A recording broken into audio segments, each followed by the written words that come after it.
السلام علیکم دوستو، میں ہوں Hassan Mahmood and welcome back to my channel. دوستو، کہا جاتا ہے کہ جو بوؤ گے وہی کاٹو گے۔ جو سلوک آپ کسی کے ساتھ کریں گے تو دوسرا بھی وقت آنے پر آپ کے ساتھ ویسا ہی برتاؤ دہرائے گا۔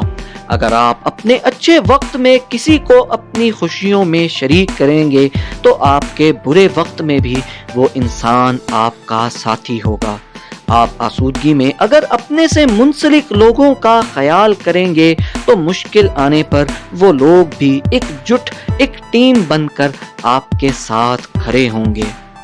دوستو، ایک بار کا ذکر ہے کہ دو دوست کسی کام کی غرض سے اکٹھے سفر کر رہے تھے۔ وہ دونوں اپنے دھیان ایک دوسرے سے باتیں کرتے سفر طے کر رہے تھے کہ اچانک ایک دوست کی نظر زمین پر گری تھیلی پر پڑی۔ اس نے بغیر وقت لگائے فوراً سے وہ تھیلی اٹھا لی۔ جب اس نے کھول کر دیکھا تو تھیلی اشرفیوں سے بھری ہوئی تھی۔ وہ بہت خوش ہوا اور جوش میں آ کر دوست سے کہنے لگا، یہ دیکھو، مجھے اشرفیوں سے بھری تھیلی ملی ہے۔ دوست کو یہ بات اچھی نہ لگی اور وہ کہنے لگا، یہ تم نے کیسی خود غرضی والی بات کہی ہے کہ مجھے ملی ہے، حالانکہ ہم دونوں ساتھ سفر کر رہے ہیں۔ سفر میں پیش اتاؤ چڑھاؤ کو مل کر طے کرنے کی غرض سے نکلے تھے اور ہم دوست بھی ہیں، تو یہ تھیلی تنہا تمہاری کیسے ہو گئی؟ اس پر ہم دونوں کا حق ہے۔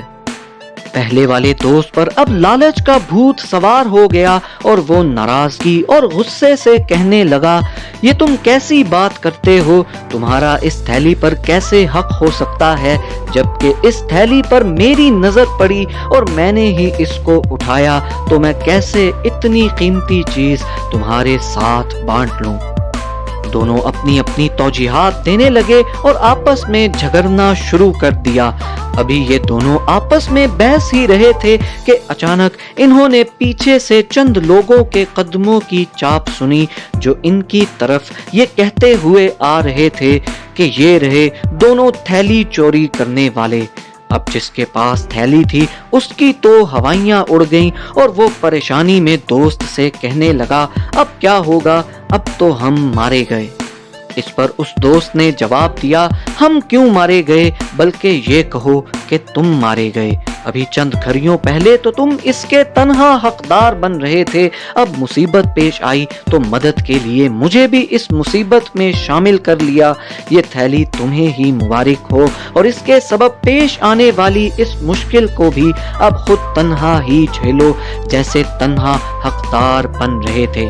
یہ کہتے ہوئے دوسرا دوست اس کو وہاں تنہا چھوڑ کر بھاگ نکلا اور پیچھا کرنے والوں نے اس کو پکڑ کر خوب مارا پیٹا اور تھیلی بھی چھین کر واپس چلے گئے اور یہ خود غرض انسان ہاتھ ملتا رہ گیا۔ تو دوستو، اس واقعے سے ہمیں سبق سیکھنا چاہیے کہ خود غرض انسان اکیلا رہ جاتا ہے اور مشکل میں تنہا تمام حالات کا مقابلہ نہیں کر پاتا۔ اس لیے ہمیں ہمارے سے منسلک لوگوں کا بھی خیال کرنا چاہیے اور خود غرضی کی روش اختیار نہیں کرنی چاہیے اور سب کو ساتھ لے کر چلنا چاہیے۔ تبھی ہمارے زوال میں بھی مشکلات سے لڑنے کے لیے ہمارے پاس ٹیم اور مین پاور موجود ہوگی اور ہم پھر سے مشکل کاٹ کر ترقی کی طرف چل سکیں گے، ورنہ مستقل زوال کا شکار ہو جائیں گے۔ تو دوستو، اگر آپ کو ہماری یہ ویڈیو پسند آئی ہے تو ہماری ویڈیو کو لائک کر دیں اور کومنٹس میں اپنی رائے کا اظہار کریں اور مزید انٹرسٹنگ اور انفارمیٹیو ویڈیوز کے لیے ہمارے چینل کو سبسکرائب کر دیں۔ ٹیک کیئر اینڈ اللہ حافظ۔